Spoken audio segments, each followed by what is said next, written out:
Imagina a seguinte situação.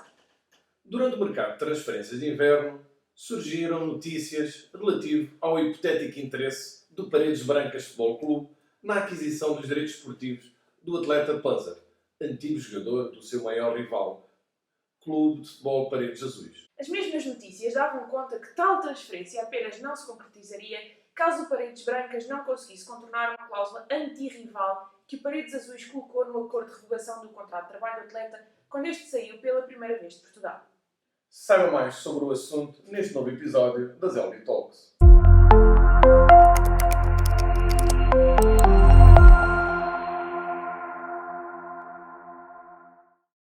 Para contextualizar, importa referir que a transferência de um praticante desportivo para uma nova entidade é regulada pelos regulamentos da respectiva federação dotada de utilidade desportiva, sendo que aquela apenas se verifica quando encadeados três contratos distintos. Contrato de transferência em sentido amplo. Primeiro, o acordo de revogação de contrato de trabalho entre o praticante esportivo e o ex-empregador.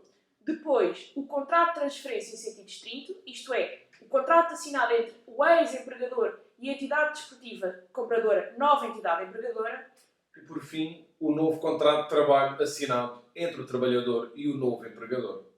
E foi precisamente no âmbito destes contratos de transferência em sentido amplo que começaram a surgir no mundo do futebol profissional as chamadas cláusulas anti-rivais. Isto é, cláusulas que especificam que um determinado jogador não pode transferir-se para um determinado clube por um determinado período de tempo.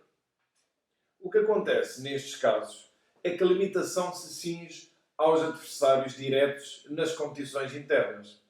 O cenário mais comum será aquele em que estas cláusulas são incluídas no acordo de revogação do contrato de trabalho do praticante esportivo, como terá sido o caso do nosso atleta Panzer.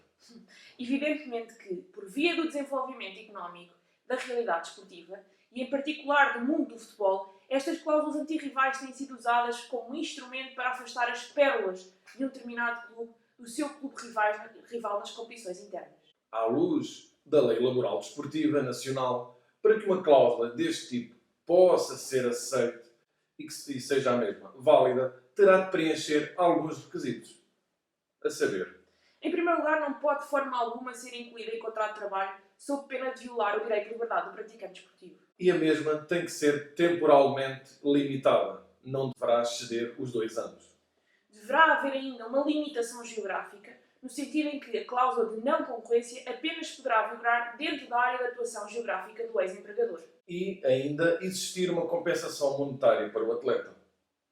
Acresce ainda que, normalmente, estas cláusulas implicam a fixação de uma indenização a pagar ao clube primitivo no caso da cláusula ser violada. Mas não é só em Portugal que este tipo de cláusulas se desenvolve. Também em outros ordenamentos jurídicos é comum incluírem-se cláusulas deste tipo.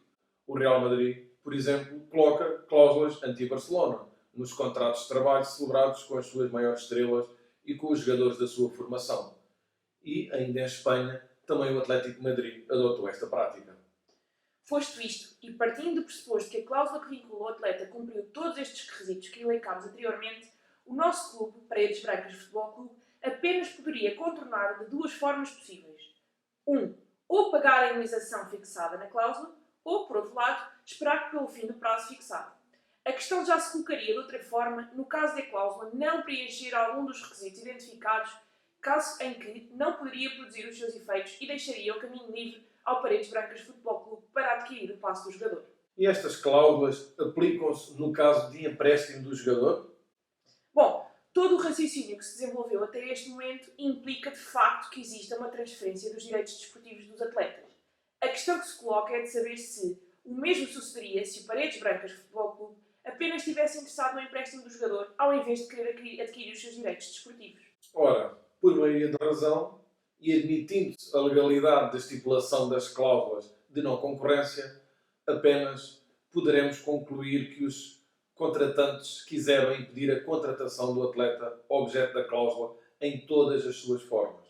Se o escopo da estipulação deste tipo de cláusulas é evitar que o determinado atleta reforce os maiores rivais nas competições internas, será absolutamente indiferente saber se o reforço será por via da compra dos seus direitos esportivos ou através de um mero empréstimo. Posto isto, e sufragando o entendimento segundo o qual Enquanto vigorar a cláusula de não concorrência, esta abrangerá não apenas transferências de jogadores a título de aquisição dos seus direitos desportivos, mas também como o mero empréstimo. Exatamente. Obrigada por ter assistido a este vídeo. Não se esqueça de partilhar com aquele amigo que possa ter interesse em ver ou ouvir este conteúdo.